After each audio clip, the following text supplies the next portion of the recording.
Hello, everybody. My name is Eric D. Johnson, also known as BrightShine. I live right here in the city of Memphis, in the state of Tennessee, in the county ship. Today's date, early Monday morning, June the 6th, 2016, time 3:30 a.m. First, thank you all my fans, my support for your continued encouragement support. I'll continue to keep myself employed right here in the city of Memphis, in the tri-state area. I'll continue to further my education at Monroe College, pursuing my social studies, business administration, concentration market. The music you hear in the background is on the it's a Bongo radio station. It's on the radio.com. It's a whole lot of variety of radio stations. On today's video, we're going to continue to talk about African traditional religion. African traditional religion is being taught. It's not just a phrase. It's not a phrase. That's a subject that's being taught. It's a way of life. An institution of higher learning, colleges and universities in sub-Saharan Africa. In sub-Saharan Africa, you can earn a bachelor's degree, master's degree.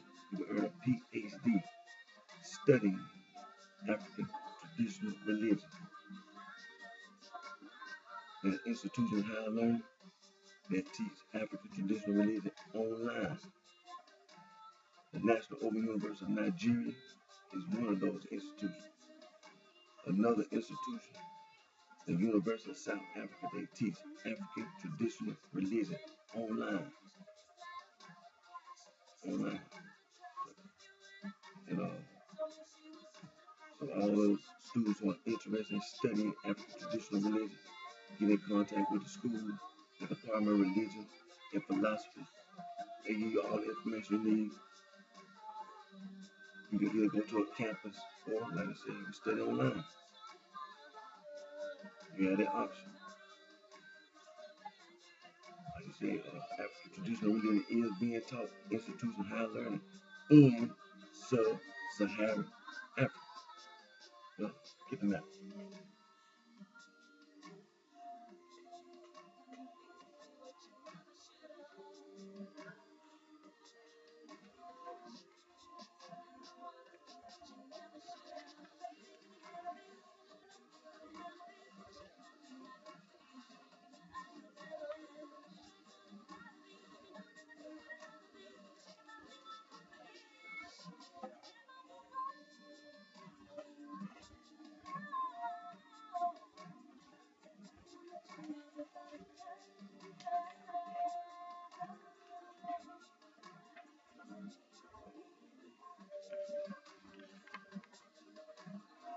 The language map is showing you the sub-Saharan Africa. It's showing you the groups of people that live on the continent of Africa. As you can see, the blue, Afro-Asiatic, the yellow, Nilo-Saharan, the dark orange is the Niger-Congo A, the light orange color is Niger-Congo B, the Bantu.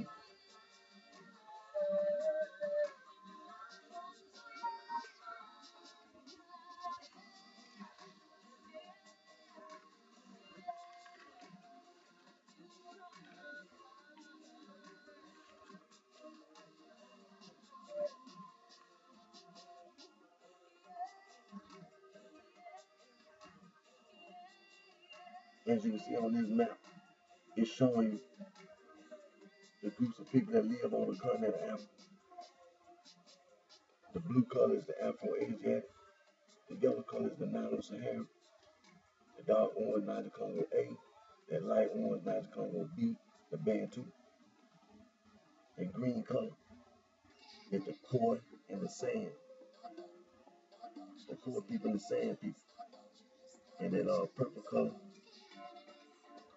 is that lavender looking color over there on the island of Madagascar.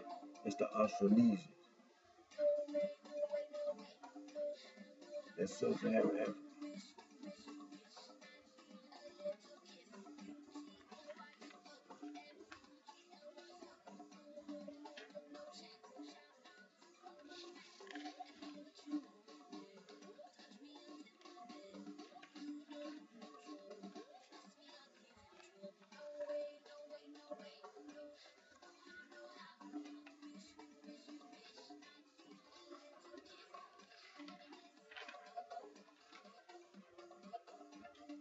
Niger Congo people, Sub-Saharan Africa, the Niger Congo language.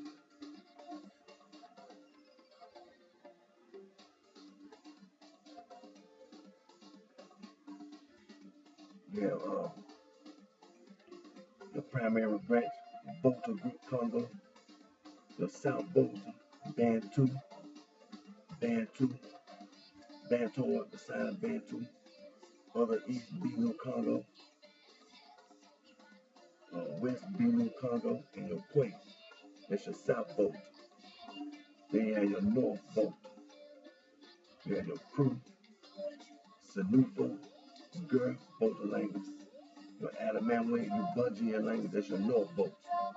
Your other primary branches, your Kordofan, your Mandi, your Atlantic, and your Dogon.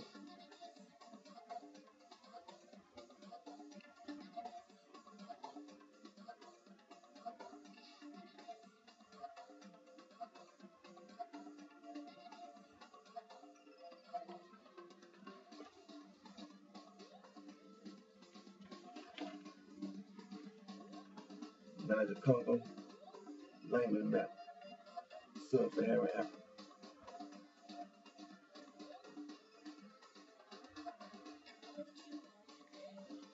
Your Atlantic group, your Wolo, your Fule, your Mandi, Bambare, your Linka, Mandinka, Dayule, your Kru, your Gur, your Mori, your Quay, Buli, Akan, Iwi, your Dogon, your Ajoy, your Adamamwe, your Bungian language, Chibaye, Bende, and Zendi, your Kordofan, your non-Bantoid, Yaruba and Igbo, your Bantoid, Fang,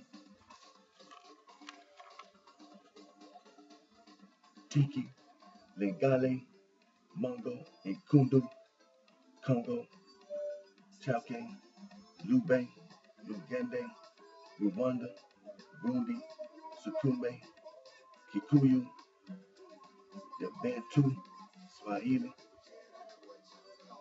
Mekube, and Yanje, Bimbe, Shone, Tisange, Northern Soto, Zulu, Southern Soto, Kosa, Tiswane, Ndonge, Mbundu.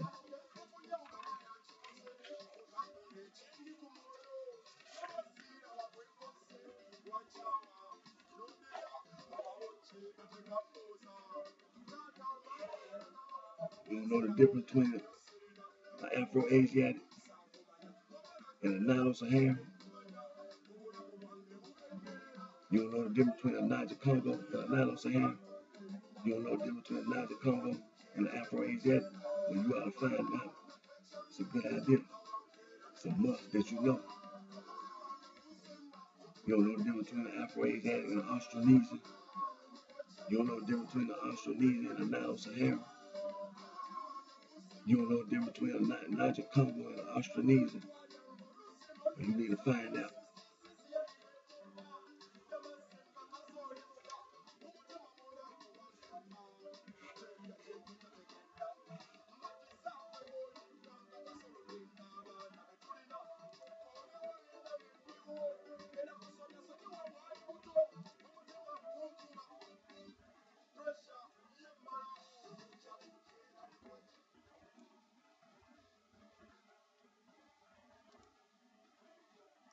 We'll go to our Yoruba and our Igbo.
We're gonna go back over here to our Yaruba phrase.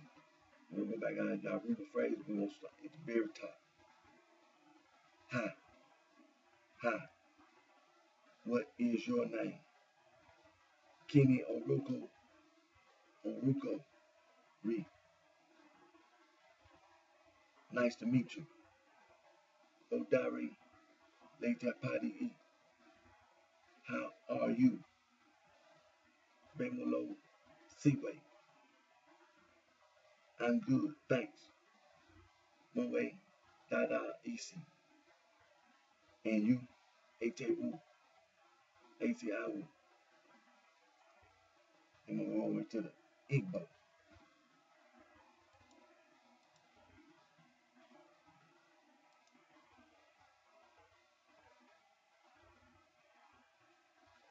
We're on the Igbo phrase. Hi, Kidu. What is your name? Kidu Afe Ga. Nice to meet you. Obada Emo Yuto. Obada Emo Yuto Amate Oyi Abu. How are you? Kidu Kaamiri. I'm good, thanks. Ida in May. Wait, slow down. Go back. I'm good, thanks. Ida in May. And you, GNW Kiwenu.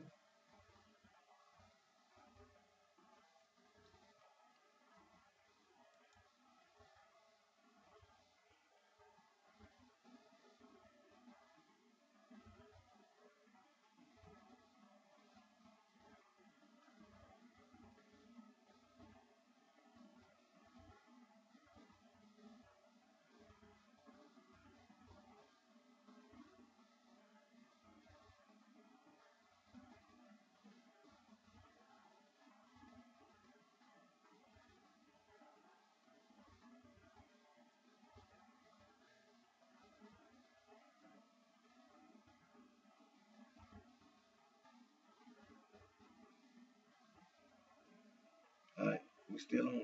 Now go back over to the Yaruba, and where it says if you don't understand something, what do you mean? Kenny Oro, I don't understand. Koima, I don't know. Imai Como, sorry. Omesio, what is that called in Yaruba? Kenny Anipi, Ayin, Na Punjaba. What does that word mean in English? Kenny Atumo, Oro, Yani Gisi. Now let's go over to Igbo. Scroll down where it says,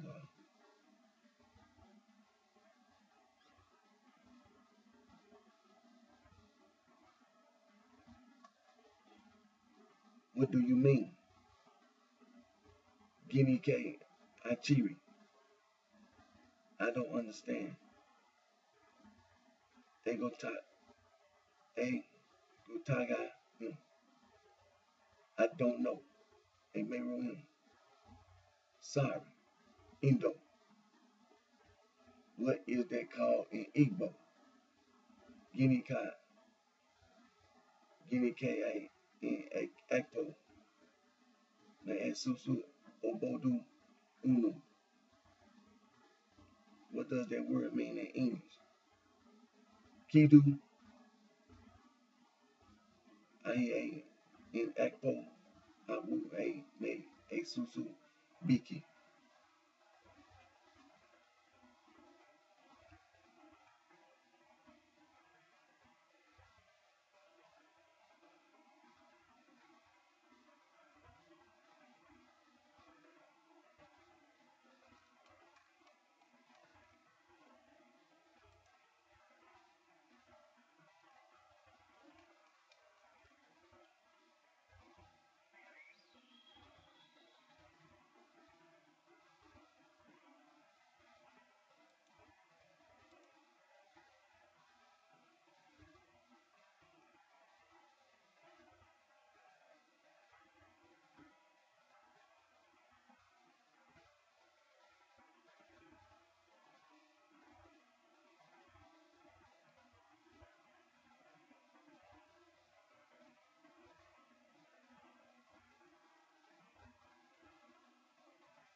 Okay, that was our Yaruba and our Igbo. We was on ilanguages.org. Yaruba or Igbo is on ilanguages.org. When we end today's video, we're gonna go to learn learn 101.org. Yaruba Igbo.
We'll go to our reading.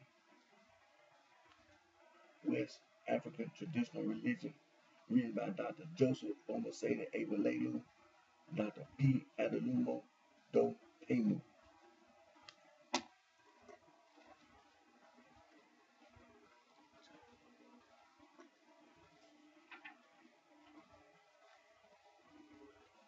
On chapter 5, the cults of God and the divinities. The cults of God and the divinities. That's chapter 5.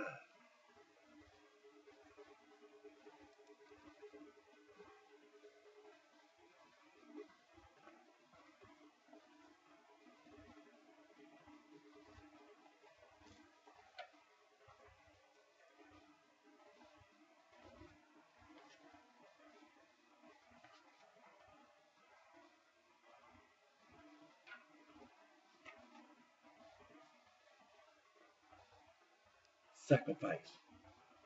Sacrifice is the act of offering the life of an animal or person or some object to the divine power or powers. It forms an essential part of every religious ceremony, and it is fundamental to worship. Sacrifice is primarily a means of contact or communion between the divine and man. It serves as the best way through which man maintains an established relationship between himself and his object of worship. It is also valued as the most effective means employed by man to influence the divinity to be interested in human affairs. Right relationship with the divinity as well as his favor will be secured by giving him his dues. Different things can be offered to a divinity depending on his taste and the occasion of the sacrifice. Among other things, sheep, goat, cow, fowl, pigeon, egg, yam, rice, porridge, and other food items can be offered as sacrifice. But as each divinity has his taste, each also has his food taboo. Extremities and entrails of animal victims are usually exposed in a bowl before the shrine. They can also be placed on the ground in front of the temple or shrine. At times, they are laid on the emblems of the divinity. Sacrifices may be exposed at crossroads, or at the marketplace. They may be buried. They may also be shared as communion or as a sign of friendship, in which case the sharers regard themselves as having communion with their God. It is believed that primarily all sacrifices belong entirely to the divinities. That is why certain sacrifices cannot be shared among worshippers. Also, the way certain sacrifices are treated depends on the prescription of the oracle. West African peoples know that whatever a person offers as sacrifice expresses his attitude to God. They, therefore, usually take the caution and reverent step of presenting to the divinities or to the supreme deity through the divinities only of the most valuable offerings. To them, what is of the most valuable offering is the life of that which is offered, and this they find in the life of animal or man. And since the life of animal or man is symbolized by blood, West Africans regard blood offering as the most precious offer. They can give the honor of the supernatural to reverence the exaltedness of the spiritual powers. The foregoing explains the phenomenon of human sacrifice in the past. This was a practice found in every race and culture throughout the world. It had been practiced by every nation at one time or the other, and the motive is one, that is, in order to satisfy the divine, the best must be given. Also, in times of special need, when there was drought, epidemics, war, flood, or calamity, people considered it expedient that a man should die to save the whole nation, and people regarded such human victims as ambassadors of the nation, who should take special messages to the other world. Nowadays, the sacrificial animal serves as a surrogate for a man, and it still represents the supreme act of total givenness. We can distinguish the following categories of sacrifice in West African religion. First is the meal and drink offerings.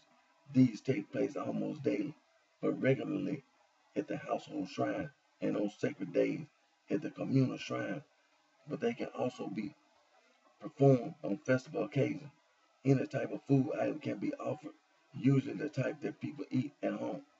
Libation is poured, and usually the type that people eat at home.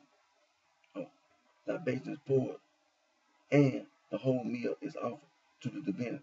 Part of the meal is placed on the emblem or before the shrine of the divinity, and the rest is shared among worshippers as a sacramental feast through which they enter into communion with the divinity, who is then believed to become one with them.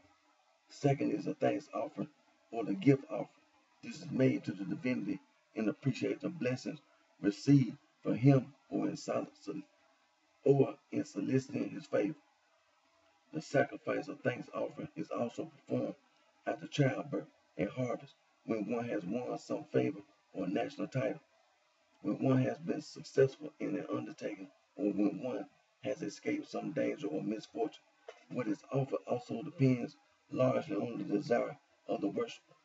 However, the offering may be an animal, a bird, fruits, vegetables, or fundamental articles for the use of the temple. The offering may be shared between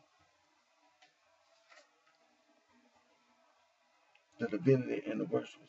When an offering is given completely to the divinity, the priest, as the representative of the divinity, may appropriate the offering. During the annual festival, people come with their best to thank the divinity for his blessing and protection, and to express wishes for good things to come. The third category is votive offering. When worshippers go before the divinity as supplicants to ask for his favor, blessings of money and material, and for childbirth, they may make a vow to offer something in return for the blessing if received. This vow will dictate what things to offer and sacrifice, because whatever is vowed must be fulfilled. For people believe that there are serious consequences for failing to fulfill a vow. In consequence of this, the person making a vow is often told to think well before making it, because it is irrevocable once made. The fourth category of sacrifice is propitiation, or expiation. It is a sacrifice of appeasement. It is also a sort of atonement made to assuage the wrath of the divinity by self-humiliation and reparation. Through it, the worshiper expresses regret for past wrongs and asks that his deeds be forgiven and forgotten. The worshiper who has provoked the wrath of the divinity is thus transferred from a state of defilement to one of purity. And since the object is to win back the favor of the divinity, the sacrifice is normally accompanied by prayer and renewal of allegiance to the divinity. More often than not, it is the oracle that reveals the offender, and what the offense is. The oracle may also prescribe the sacrifice. This may be expensive when the whole community is involved. The sacrifice is never shared. It is given wholly to the aggrieved divinity. It may be buried or treated with oil and exposed at crossroads or marketplace. The real belief here is that the manifestation of the wrath of the divinity will be withdrawn after the sacrifice has been properly offered. The fifth is substitutionary sacrifice or offering. This, as the name implies, takes the place of another person whose life is being threatened or is about to be terminated. The victim and other items of sacrifice are usually rubbed against the body of the person, and they are treated like a corpse and buried as if the person has been actually buried. Among the Yoruba, a sheep serves as a substitute for a man, while among the Igbo, a cow is a substitute for a man. The sixth category is preventive sacrifice. This, as the name implies, is to prevent a disaster, misfortune, or calamity. It is to implore protection against enemies or to guard a village or town against an impending doom. Usually, it is the oracle that prescribes the sacrifice. We know that it is through the oracle that people find out hidden things. Thus, when a person is sick, when a chain of misfortune dogs his steps, when there is an epidemic, the oracle is consulted. At times, the oracle may indicate that a national disaster is imminent. In each case, preventive sacrifice is offered. The seventh category is the foundation sacrifice. This is offered at the beginning of anything and everything, at birth, puberty, or marriage, during the passages of life, at the foundation of a new building or new village or town, and when something new has been purchased. The basic belief here is that God, who is the creator of the world, is the owner of the earth, and man is only a tenant on God's earth. Hence, nothing must be done on God's earth without the sanction of He who owns the earth.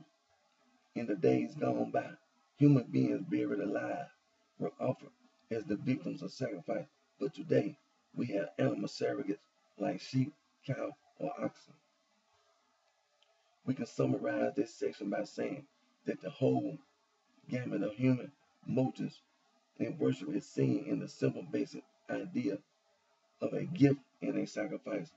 On the part of the giver, the offering of the gift may be accompanied by a feeling of total self-surrender or by confident intercession, and on the part of the recipient, which is the divinity, the sacrifice is taken as a means of restoring the balance of relationship between him and man. The divinity, by accepting the gift, will permit the renewal of contacts and fellowship in order that all will be well with man.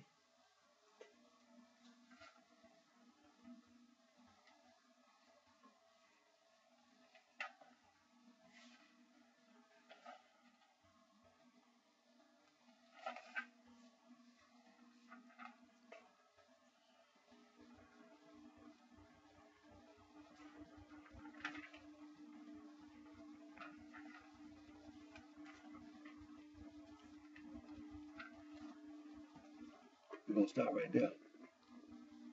We just got through reading from the book West African Traditional Religion. It was written by Dr. Joseph Omaseda Ebalelu and Dr. P. Adalumo Dopemu.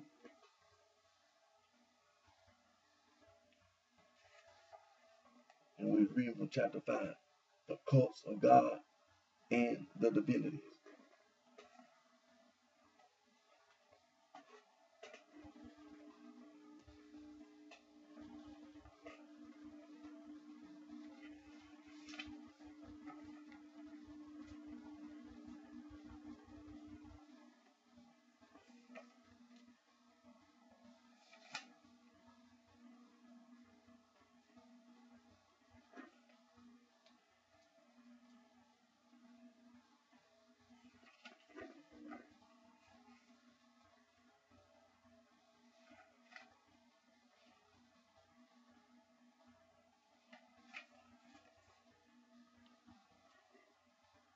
We're going to continue our reading from the book African Religions and Philosophy, written by Dr. John S. M. Beebe.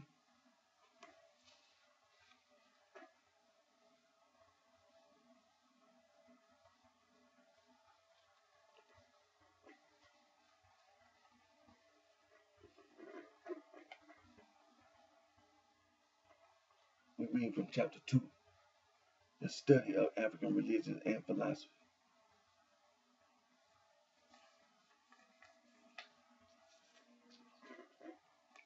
Taylor's ideas were popularized by his disciples. Since then, the term animism has come to be widely used in describing traditional religions of Africa and other parts of the world. In an atmosphere filled with the theory of evolution, the notion of countless spirits opened the way for the idea of religious evolution. This led on to the theory that single spirits existed over each major department of nature. For example, all the spirits of the rivers would have one major spirit in charge of them, and the name and the same for trees, rocks, lakes, and so on. Accordingly, this gave man the idea of many gods, polytheism, which in turn evolved further to the stage of one supreme God over all the other departmental spirits. We might illustrate this point with a diagram.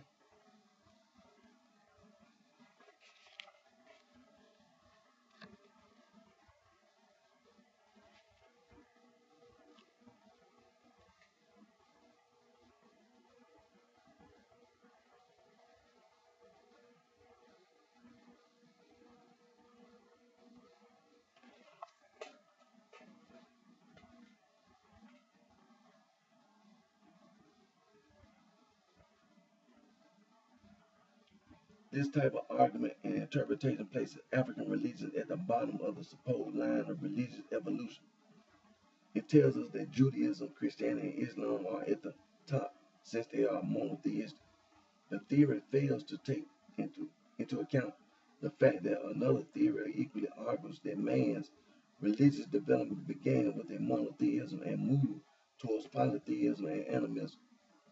We need not concern ourselves unduly here with either theory. We can only comment that African peoples are aware of all these elements of religion. Gods, spirits, and divinities are part of the traditional body of beliefs. Christianity and Islam acknowledge the same type of spiritual beings. The theory of religious evolution in whichever direction does not satisfactorily explain or interpret African religion. Animism is not an adequate description of these religions, and it is better for that term to be abandoned once and for all. In classifying the religions of the world, we hear that redemptive religions like Christianity, Judaism, and Islam incorporate into their teaching the doctrine of the soul's redemption in the next world. Morality religions like Shintoism and the teachings of Confucius lay a great emphasis on moral considerations. Finally, primitive religions are those whose followers are described by some writers as savage, primitive, and lacking in either imagination or emotion. Of course, the word primitive in its Latin root, primus, has no bad connotation as such, but the way it is applied to African religion shows a lack of respect and betrays derogatory undertone. It is extraordinary that even in our day, fellow man should continue to be described as savage and lacking in emotion or imagination. This approach to the study of African religions will not go very far. Neither can it qualify as being scientifically or theologically adequate. Some traditional religions are extremely complex and contain elements which shed a lot of light on the study of other religious traditions of the world. In his book, Principles of Sociology, 1885, the anthropologist Herbert Spencer used the phrase ancestor worship to describe his speculation that savage peoples associated the spirits of the dead with certain objects, and in order to keep on good terms with the spirits of their ancestors, people made sacrifices to them. Other writers have borrowed this term and applied it almost to anything that Africans do in the way of religious ceremonies. Many books speak of ancestral worship to describe African religion. Certainly, it cannot be denied that the departed occupy an important place in African religiosity, but it is wrong to interpret traditional religion simply in terms of worshiping the ancestors, as we shall see later in this book. The departed, whether parents, brothers, sisters, or children, form part of the family and must therefore be kept in touch with their surviving relatives. Libation and the giving of food to the departed are tokens of fellowship, hospitality, and respect. The drink and food so given are symbols of family continuity and contact. Worship is the wrong word to apply in this situation, and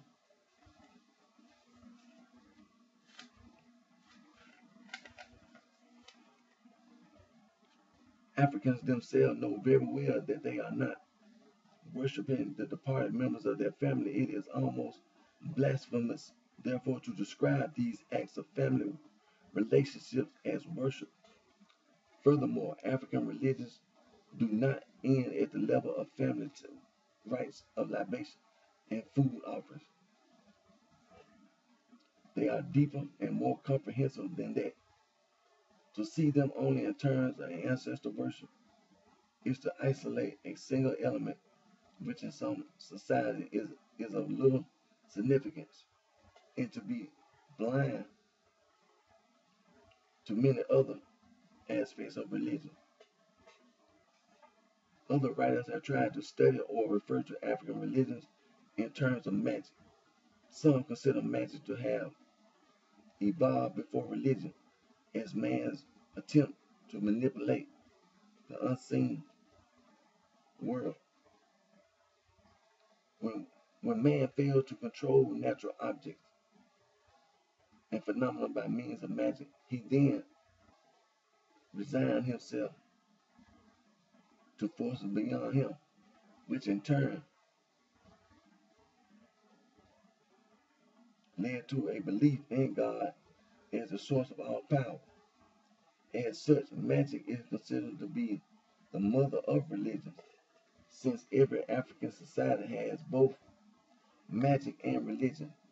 It was inevitable to conclude that Africans had not evolved beyond the stage of detaching religion from magic.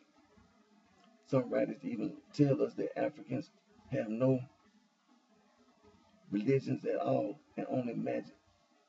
We shall devote a whole chapter to this subject of magic, and there is an increasing amount of good literature on it. We need here only comment briefly. A careful examination of the situation in African society shows that magic is part of the religious background, and it is not easy to separate the two. Some of the ceremonies, for example, in rainmaking and preventing of epidemics, incorporate both religion and magic, so long as magical acts are beneficial to the community involved. They are acceptable, and people may even pay a great deal of their wealth in order to secure such help. This given this gives no contradiction to their beliefs. Magic belongs to the religious mentality of African peoples, but religion is not magic, and magic cannot explain religion. Religion is greater than magic, and only an ignorant outsider could imagine that African religions are nothing more than magic. Other terms employed to describe African religions include dynamism, totemism, fetishism, and naturism. We need not go into them here. These and the previous terms show clearly how little the outside world has understood African religion. Some of the terms are being abandoned as more knowledge comes to light. But the fact remains that African religions and philosophy have been subjected to a great deal of misinterpretation, misrepresentation, and misunderstanding. They have been despised, mocked, and dismissed as primitive and underdeveloped. One needs only to look at the earlier titles and accounts to see the derogatory language used, prejudice, descriptions given, and false judgments pressed upon these religions.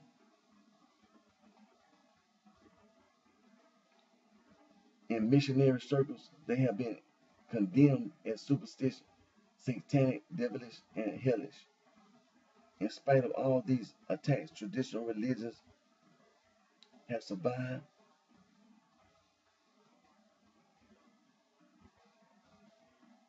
They dominate the background of African peoples and must be reckoned with even in the middle of modern changes.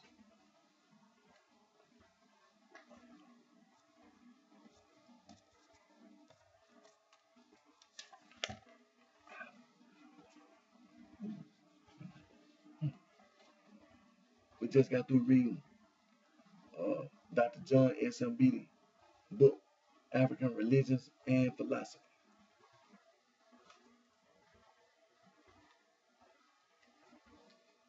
We just got through reading chapter 2, the study of African religions and philosophy.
Okay, we're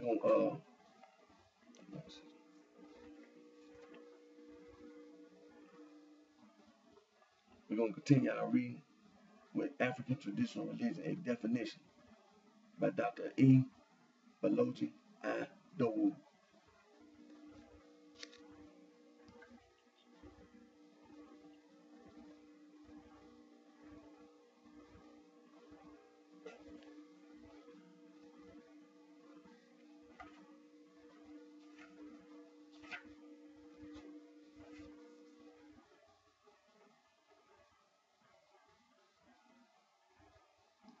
We're in chapter 3,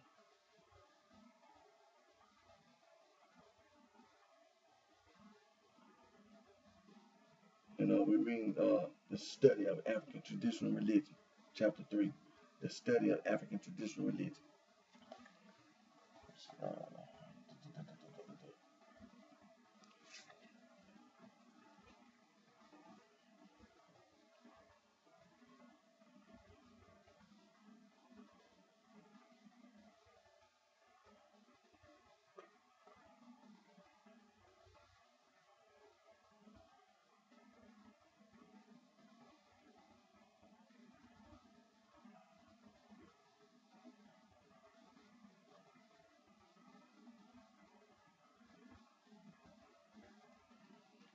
Okay, we're going. One can only hope that time will cure those who have made up their mind that certain values are impossible in Africa, simply because she is African and not Europe. In this connection, we have a rather disturbing example in F.B. Wellborn's review of biblical revelation and African beliefs, which was written even at this time of the day with a mindset for finding fault with whatever is done by Africans. Wellborn is certainly justified on some points in his criticism, but even the value of such points is densely overshadowed by his glaring prejudice and his zeal to debunk. He even contradicts himself unwittingly. He condemns F.R. Mulango and Professor M. Beatty for generalization from particular localities and limited experience, and yet presumes to know enough about the whole of Africa as to say that he, Adowu, is surely, italics mind, wrong to imply all African societies believe in a supreme being. He could not have read my foreword to the book.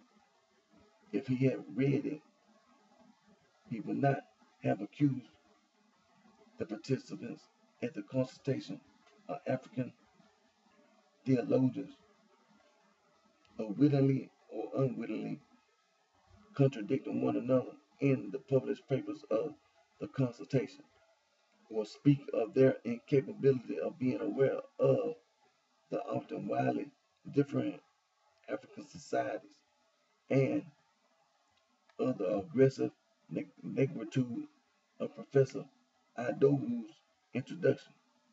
Here we have a veritable example of the attitude of a certain category of Westerners when evaluating the works of African authors.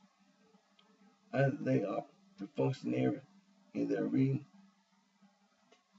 and yet rush to the press with criticism or condemnation, or they resort to the tactics of blind denial or condemnation,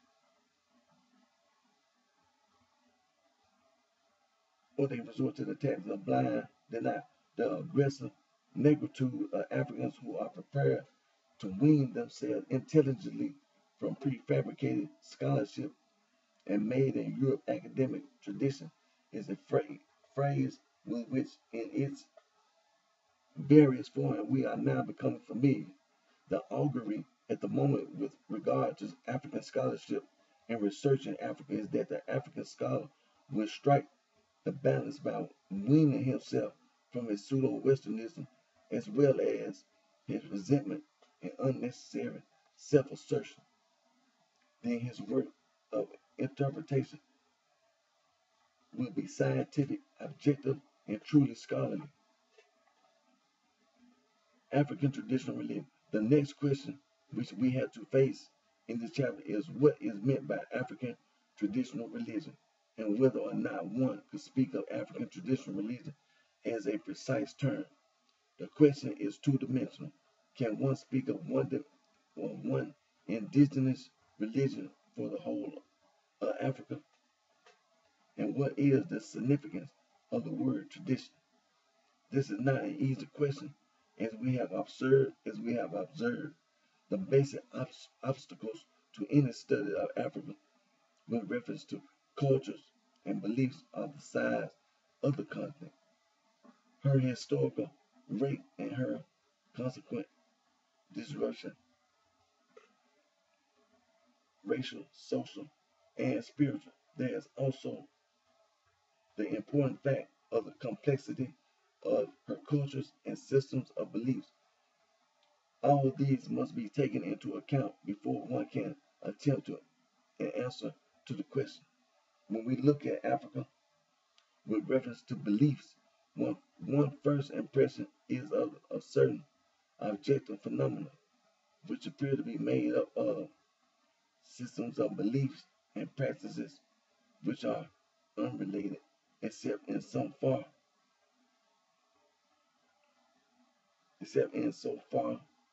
as they are loosely held together by the focuses of common localities and languages. But a careful look through actual observation and comparative discussions with Africans from various parts of the continent will show, first and foremost, that there is a common factor which the corn word negritude will express aptly. There is a common Africanness about the total culture and religious beliefs and practices of Africa. This common factor may be due either to the fact of diffusion or to the fact that most Africans share common origins with regard to race and customs and religious practices. In certain cases, one could trace specific cultural or religious elements which are common over wide areas, which lack proximity to one another, and then there are elements which jump over whole territories to reappear in several other scattered areas on the continent. With regard to the concept of God, there is a common thread, however,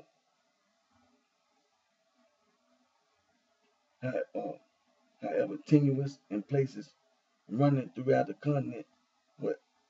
Wherever outsiders may say it is, in fact, this one factor of the concept with particular references to the character of deity, which makes it possible to speak of a religion of Africa. There is, for example, one name of God which appears in various forms in several places. According to the native tongue of each locality, the Kulum, Pai, Piro, Tagali, and Waja of Nigeria call it Yambe, and it appears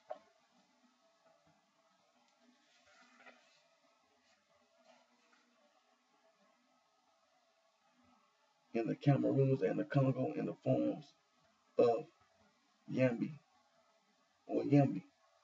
I have a strong feeling that the Akan name of God on Yami or in Yami is a variation of the same name.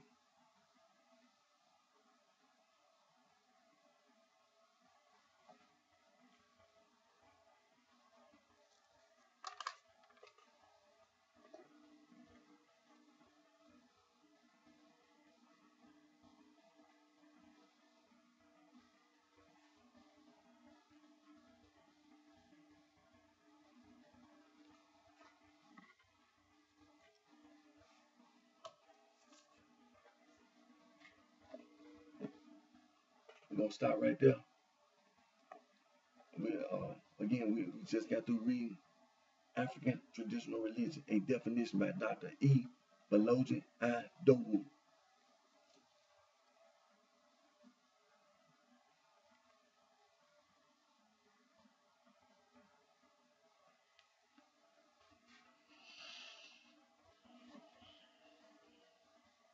We got through reading chapter 3, the study of African traditional religion. And we was in the we ended number 3, stages hitherto in the study. And we started number 4, African traditional religion.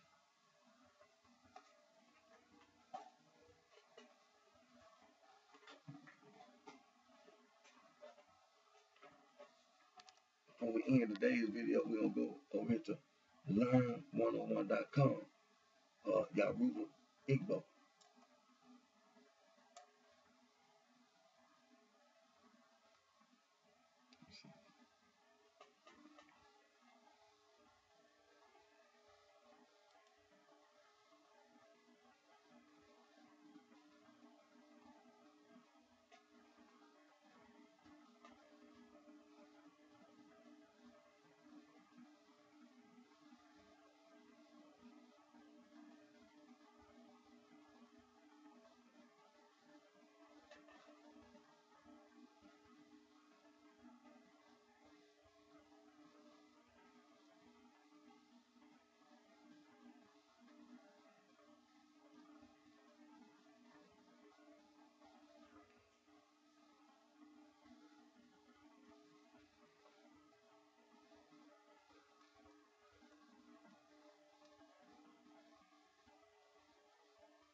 Okay, we gonna learn101.org, Yaruba Igbo. So where we at right now, we on Yaruba adjectives. Yaruba adjectives.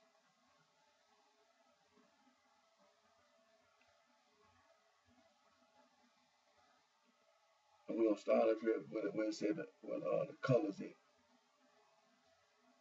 The color black, doo-doo, gray, awo, risu risu, white, fun, blue, awo, oju, oran, green.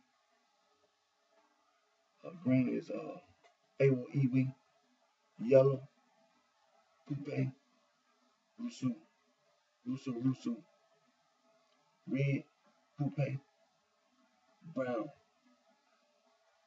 aru awo, kanewo, dudu. Now scroll down, and you're gonna see some little pictures, I think, where it said cold, hot, cloudy.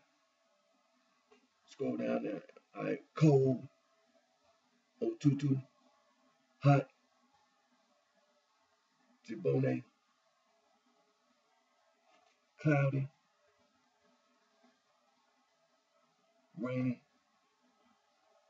igbe ojo, snowy, igbe yin, sunny, igbe oru, windy, igbe afifi, warm, low oru.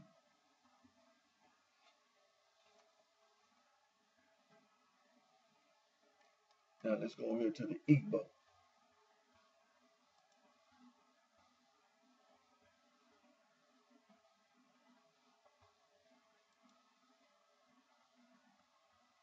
Let's go over here to we on the Igbo. We on learn101.org. Yoruba, and Igbo. So we're on the Igbo adjectives.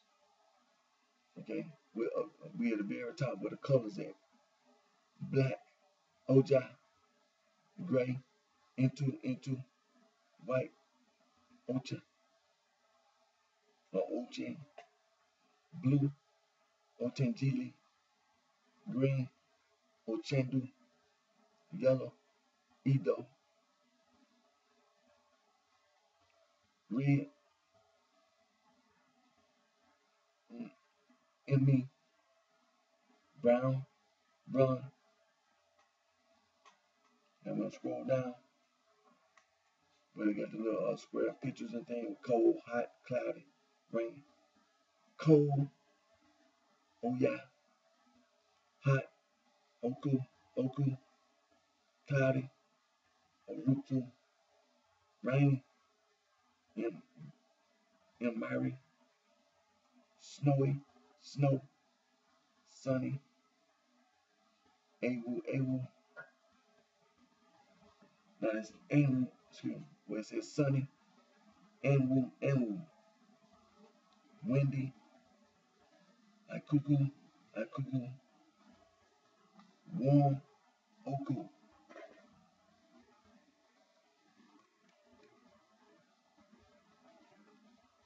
We're gonna get ready to end today's video. Again, my name is Eric D. Johnson, also known as BrightShine. I live right here in the city of Memphis. It's in the state of Tennessee, it's in the county of Shelby. It's in this tri-state area. And I thank all my fans, my support for your continued encouragement and support. I'm continuing to work on my entertainment, my music interest. And like I said, I'm working on my entertainment, my music interest. And till my next video, take care of yourself. Wish each and every one of you the very best.